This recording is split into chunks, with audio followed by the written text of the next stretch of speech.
Ahmad, dah azan. Jom kita ke masjid. Baik, Ayah. Allahu Akbar, Allahu Akbar. Ayah, kenapa kita kena solat 5 waktu? Mari, ayah ceritakan kisah yang sangat luar biasa. Kisah ini bermula dari peristiwa Isra dan Mi'raj. Sebelum cerita tentang Isra dan Mi'raj, jom kita belajar tentang geografi tanah Arab. Arab Saudi mempunyai 13 buah negeri dan Riyadh merupakan ibu negeri bagi negara ini. Ia terletak di selatan benua Asia yang mempunyai keluasan kira-kira 2.15 juta kilometer persegi. Peristiwa Isra dan Mi'raj berlaku pada 3 tempat berbeza, iaitu Mekah, Masjidil Al-Aqsa dan Sidratul Muntaha. Mekah adalah salah satu negeri di tanah Arab dan Masjidil Haram adalah ibu negeri Mekah. Ia berkeluasan kira-kira 1,200 km persegi dan dijadikan tempat untuk menunaikan haji. Kedudukan Mekah adalah pada 21.3891 utara dan 39.8579 timur, dan Mekah mempunyai populasi sekitar 2,079,000 penduduk. Masjidil Al-Aqsa terletak di Palestin atau di dalam peta telah diubah menjadi tanah Israel, iaitu Jerusalem. Ia adalah salah satu negara dalam benua Asia yang mempunyai keluasan kira-kira 125 km persegi. Kedudukan Masjidil Aqsa adalah pada 31.4634 utara dan 35.1409 timur, dan Masjidil Aqsa mampu menampung sehingga 400,000 jemaah. Jarak antara Mekah dan Masjidil Aqsa kira-kira 2,770 km yang mengambil masa selama 23 hari dan 8 jam dengan berjalan kaki. Berapa pula jarak kita Kuala Lumpur ke Mekah, Ayah? Jarak Kuala Lumpur ke Mekah adalah 7,050.6 km yang mengambil masa selama 8 jam 30 minit dengan menaiki kapal terbang. Di Malaysia, arah kiblat kita dengan Kaabah adalah di antara 291 darjah hingga 293 darjah menghadap Hajarul Aswad.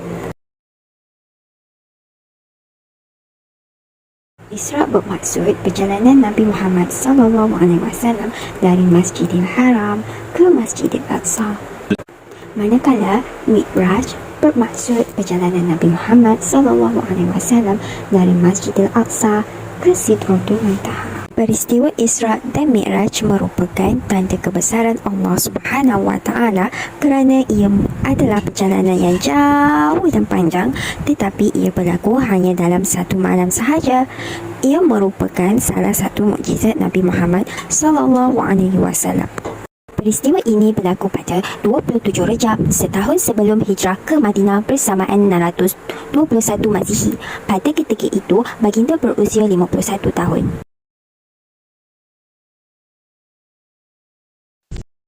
Sebenarnya, peristiwa ini telah dirakamkan dalam Al-Quran surah Al-Isra ayat pertama. Jom kita baca sama-sama. Bismillahirrahmanirrahim. سبحان الذي أسرى بعبده ليلا من المسجد الحرام إلى المسجد الأقصى الذي باركنا حوله لنريه من آياتنا إنه هو السميع البصير صدق الله العظيم.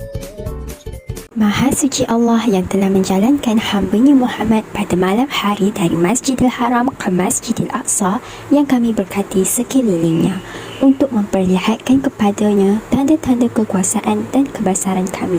Sesungguhnya Allah jualah yang maha mendengar lagi maha mengetahui.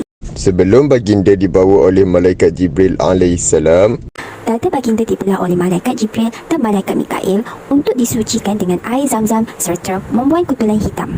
Kutulan hitam ialah tempat syaitan membisikkan rasa was-was kepada baginda. Nabi diisrakan dari Masjidil Haram ke Masjidil Aqsa dengan menaiki buraq. Setelah sampai di Masjidil Aqsa, baginda melakukan solat serta mengimami Nabi-Nabi yang terdahulu. Selepas selesai solat di Masjid Al-Aqsa, Rasulullah dihidangkan dengan 2 jenis air, iaitu arak dan susu. Malaikat Jibril bagi air ini kepada Rasulullah sallallahu alaihi wasallam. Lantas Rasulullah sallallahu alaihi wasallam memilih susu. Kata malaikat Jibril, baginda memilih pilihan yang betul. Jika arak itu dipilih, nescaya ramai umat baginda akan menjadi sesat. Kemudian Nabi dimi'rajkan ke Sidratul Muntaha. Nabi dibawa mengikut lapisan-lapisan langit satu persatu sehingga bertemu dengan Allah Subhanahu Wa Taala di Sidratul Muntaha. Pada langit pertama, baginda bertemu dengan Nabi Adam alaihi salam, bapa sekalian manusia. Di langit kedua, baginda bertemu dengan Nabi Yahya dan Nabi Isa alaihi salam. Langit ketiga, baginda bertemu dengan Nabi Yusuf alaihi salam. Langit keempat, baginda bertemu dengan Nabi Idris alaihi salam. Langit kelima, baginda bertemu dengan Nabi Harun alaihi salam. Dan langit keenam, baginda bertemu dengan Nabi Musa alaihi salam. Dan langit ketujuh, baginda bertemu dengan Nabi Ibrahim alaihi salam. Setelah selesai melintasi ketujuh-tujuh langit, baginda dibawa ke Sidratul Muntaha untuk bertemu dengan Allah Subhanahu Wa Taala. Pada asalnya, Allah Subhanahu Wa Taala memerintahkan solat 50 waktu. Apabila bertemu dengan Nabi Musa alaihi salam, Nabi Musa alaihi salam menyuruh baginda memohon kepada Allah Subhanahu Wa Taala agar mengurangkan bilangan solat. Akhirnya, baginda mendapat perintah solat dilakukan sebanyak 5 waktu sehari semalam. Kisah ini ada diceritakan di dalam hadis sahih berkenaan perintah solat fardu yang bermaksud kemudian diwajibkan ke atas aku 50 kali solat setiap waktu. Maka aku kembali dan melepasi Musa. Maka Nabi Musa bertanya, apa yang telah diperintahkan terhadap engkau, wahai Muhammad? Nabi SAW menjawab, aku diperintahkan dengan 50 kali solat pada setiap hari. Kata Nabi Musa, sesungguhnya umat engkau tidak akan mampu untuk melakukan 50 kali solat pada setiap hari. Aku telah cuba pada orang sebelum engkau dan aku telah cuba dengan semaksimal mungkin pada Bani Israel. Kembalilah semula pada Allah dan minta keringanan daripadanya untuk umatmu, wahai Muhammad. Kata Nabi SAW. Maka aku kembali, lalu Allah kurangkan 10 daripada jumlah yang diberikan. Dan begitulah seterusnya sehingga Allah mengurangkan solat sehingga 5 waktu. Lalu Nabi Muhammad SAW kembali bertemu dengan Nabi Musa. Nabi Musa berkata, wahai Muhammad, sesungguhnya umat engkau tidak akan mampu untuk melakukan 5 kali solat setiap hari. Aku telah cuba pada orang sebelum engkau dan aku telah cuba untuk melakukan pada Bani Israel semaksimal mungkin. Kembalilah kepada Allah dan mintalah keringanan daripadanya untuk umatmu. Nabi SAW bersabda, aku telah minta sehingga aku menjadi malu untuk meminta kurang akan tetapi aku redha dan aku berserah. Apabila aku lalu ada suara yang menyeru, aku telah jalankan kewajipanku dan aku telah kurangkan bebanan hamba-Ku. Hadis riwayat Bukhari. Inilah sejarah Allah mensyariatkan solat 5 waktu kepada baginda untuk umatnya.